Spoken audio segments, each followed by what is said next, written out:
And we heard earlier in the show that former PM John Howard has questioned Joe Biden's viability to run for president again. Your thoughts on his recent performance? Well, I thought Biden was pathetic in the debate. I don't think anyone's going to try and dispute that. Now, he can come up with whatever excuses he wants. But if I were an American, I wouldn't want to think that my leader could be that out of it at such a critical and crucial time. So no, I thought it was a terrible performance, and if I were the Democrats, I'd replace him tomorrow afternoon.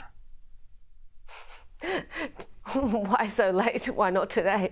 Yeah, well, do you think because it takes a while to organise to get the vote. You can't do it in 1 minute. But if you could, right. I would. And do you think this shows that the parliamentary system really is better than the presidential system? Well, I've always thought it was anyway.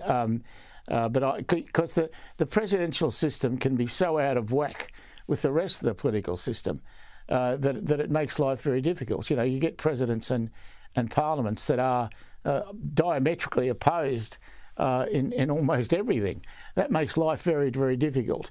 I think here in Australia, with our version of the Westminster system, we've got it about right. Graham, I want to talk about crime because I guess news shows tend to focus a lot on crime, but it is true that many more people are now feeling that they're not feeling that safe, that crime has not come under control for whatever reason. And we've talked about this a number of times, you and I. We've boiled it down to poor parenting, disengagement from school and so on. Do you have new ideas on rethinking the solutions to crime, to youth crime especially? I don't think anyone's got the solution. If they did, we wouldn't have any crime. No, the problem we've got here is that we do have, I think, a generation of parents who haven't done their job terribly well. And so, that means you are going to have increased crime, and you're going to feel less safe. It comes back to what happens in the home, in my view. If you don't bring them up properly, then you can't expect them to act properly. But what's the community's role in making sure there is proper parenting?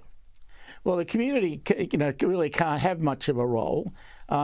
It's what happens in each individual home that counts. As far as the community is concerned, all you can do is band together as much as you can to put pressure on parents to do their job, basically.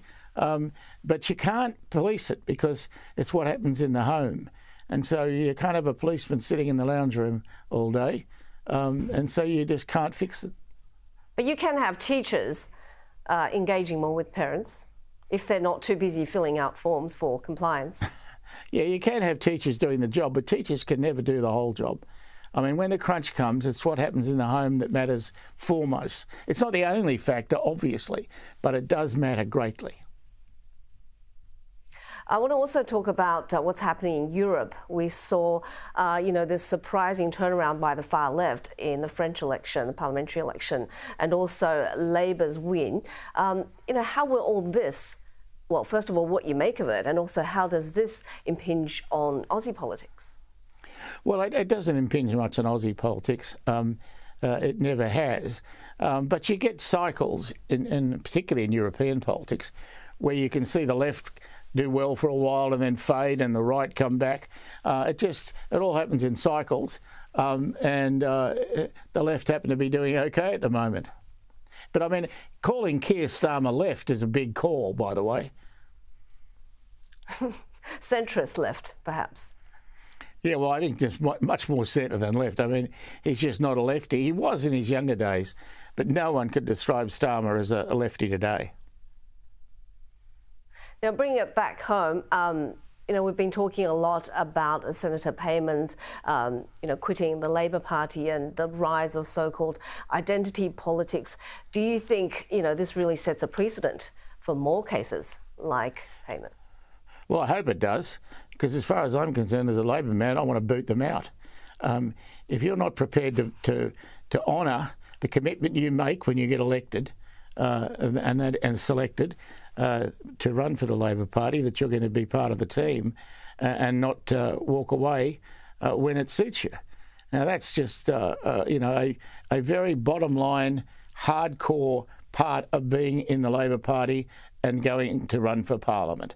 She knew that when she did it, and so I have no sympathy for her whatsoever. Thanks so much for your time.